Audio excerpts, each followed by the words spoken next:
To see that they have so much support is just awesome. Levi Cox says it's a victory for the LGBTQ community. The Lethbridge Gay Pride president says he's thrilled the amendment to Bill 10 was passed in the Alberta Legislature this week.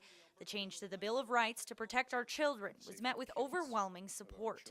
Students who identify as LGBTQ or want to support someone who does now have the opportunity to build a gay-straight alliance. The only people I had to talk to was my friends, and I definitely didn't feel comfortable talking to teachers about being gay because I wasn't even comfortable with it myself at that point.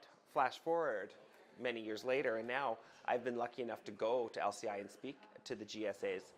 The gay-straight alliances will allow schools to help children and teens express themselves and have open discussions without restrictions. Once one or two brave kids say it, more kids will come and it can become a very supportive environment. We contacted the Lethbridge Separate School Division and they gave us a statement from the Alberta Catholic School Division. The group says they already have a policy in place for student advocacy, peer support, and counseling groups. They say they want to provide every student with a safe place where they feel accepted. At the Lethbridge Public School District, the news is being welcomed by staff and students. Superintendent Cheryl Gilmore says there's already GSAs in place at 3 public high schools and for grade 8 students at 1 middle school. Lethbridge 51 schools are committed to the emotional well-being of all our students and building climates that are inclusive, climates that are accepting of diversity. Cox says he wishes there was something like this in place when he was in school.